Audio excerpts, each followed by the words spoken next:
Existia uma disputa sobre a sucessão do trono espanhol no século XVIII. Por causa da morte do rei Carlos II da Espanha e a falta de herdeiros, a Espanha acabou ficando no meio do muro. Existia dois ramos que reivindicavam a sucessão ao trono espanhol. De um lado, Filipe, duque de Anjou, neto do rei Luís XIV da Casa de Bourbon, e do outro lado, o arquiduque Carlos da Áustria, da Casa de Habsburgo. Carlos II faleceu em 1º de novembro de 1700, mas antes ele e seu conselho definiram que o herdeiro de Carlos II seria o neto de Luís XIV, Filipe, duque de Anjou, que no mesmo dia assumiu o trono como Filipe V e logo o novo rei partiu para Madrid. Em 15 de maio de 1702, a Grande Aliança formada por Inglaterra, Sacro Império Romano e Saboia declararam guerra à França. Em 1704, o arquiduque Carlos desembarca em Portugal e reivindica o trono espanhol para si, e lá ele se proclama Carlos III da Espanha. Em setembro, o exército aliado cruza a fronteira entre Portugal e Espanha.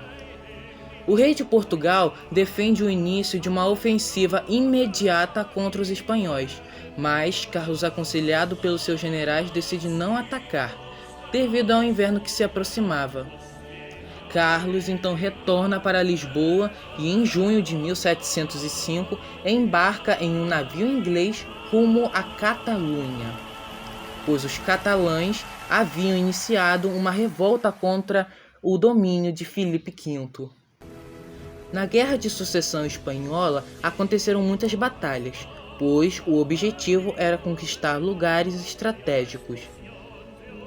No dia 21 de julho de 1704, entraram na Baía de Gibraltar, uma esquadra de 20 navios na Baía de Gibraltar, sendo comandados pelo vice-almirante George Byng e por Van de Dussen, cada um comandando 10 navios.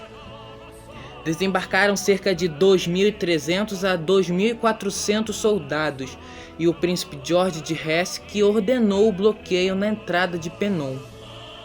A situação militar da Espanha já era decadente no período de Carlos II e agora estava muito pior. Com um exército que não conseguia se proteger sozinho, Penon, uma das principais entradas para Gibraltar, é atacada pelos anglo-holandeses, que possuíam um exército maior. Os espanhóis lutaram até o limite sem êxito.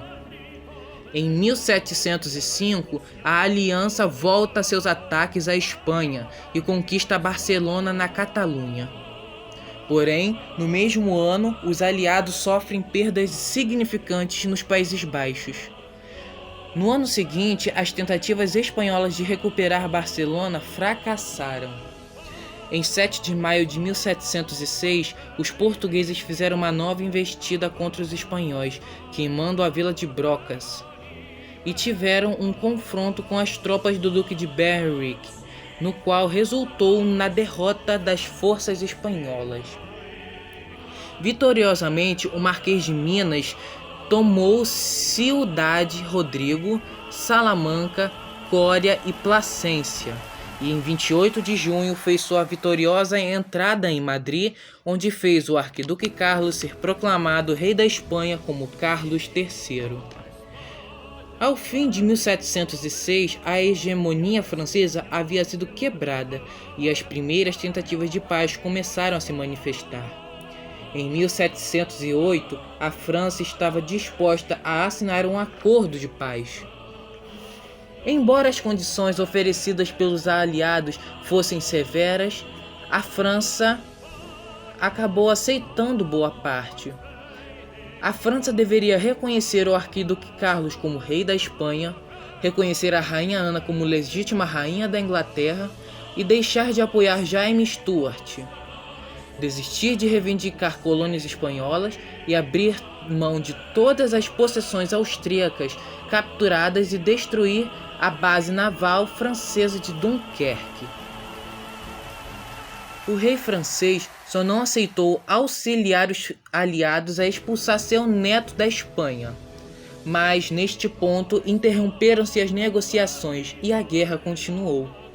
Mas logo foi novamente parada em 1712, quando um congresso situado em Utrecht entre as monarquias envolvidas na guerra se juntaram para discutir a paz.